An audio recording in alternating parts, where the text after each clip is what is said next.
Hujan. Hei, pernahkah kalian bertanya-tanya dari mana hujan itu berasal? Atau bagaimana awan bisa terbentuk? Ya, inilah siklus air.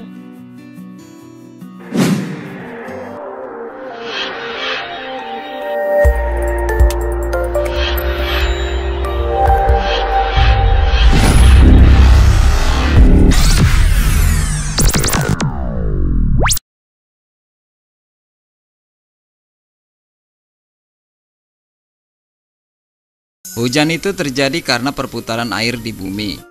Awalnya dari air laut yang menguap karena terkena sinar matahari. Uap tersebut terus naik ke atmosfer. Setibanya di sana, uap tersebut mengembun lalu berubah menjadi titik-titik air yang akan membentuk gumpalan awan yang kecil. Awan yang kecil itu semakin lama akan berubah menjadi awan yang besar. Awan besar tersebut semakin lama semakin banyak berisi titik-titik air sehingga terlalu berat untuk berada di udara. Saat inilah titik-titik air itu dijatuhkan ke bumi dalam bentuk tetesan-tetesan air yang kita sebut hujan. Hal itu terus terjadi berulang-ulang. Memang hujan sangat dibutuhkan oleh semua makhluk hidup. Jika hujan tidak datang, tentu makhluk hidup akan kekurangan air. Begitu pula sebaliknya, jika air hujan turun berlebihan, ia bisa menjadi bencana tanah longsor dan banjir yang menakutkan.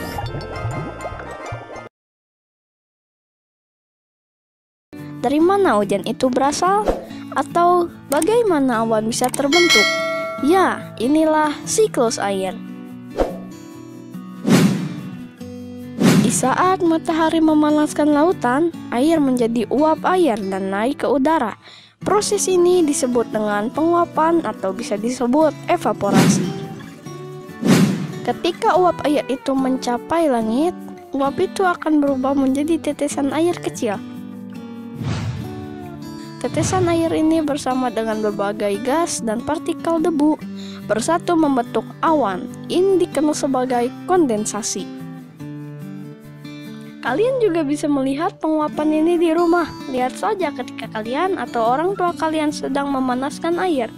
Ketika kalian membuka tutupnya, setelah beberapa saat, kalian akan melihat tetesan-tetesan air di tutupnya. Itulah kondensasi.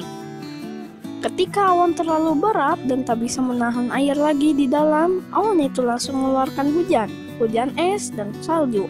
Ini dikenal sebagai presipitasi. Saat hujan, air dikumpulkan di lautan, danau, dan sungai.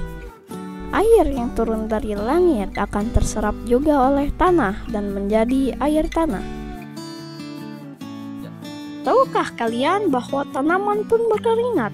Itulah yang disebut transpirasi. Itulah sebabnya hujan lebih banyak di tempat-tempat yang banyak pohonnya, seperti di perbukitan dan hutan.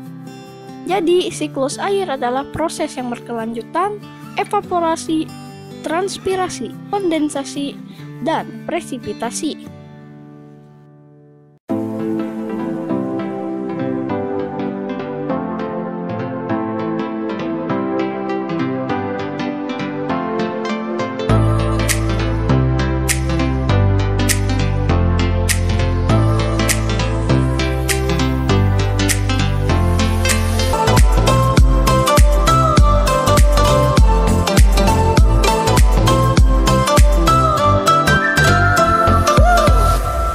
Oke, seperti biasa, terima kasih.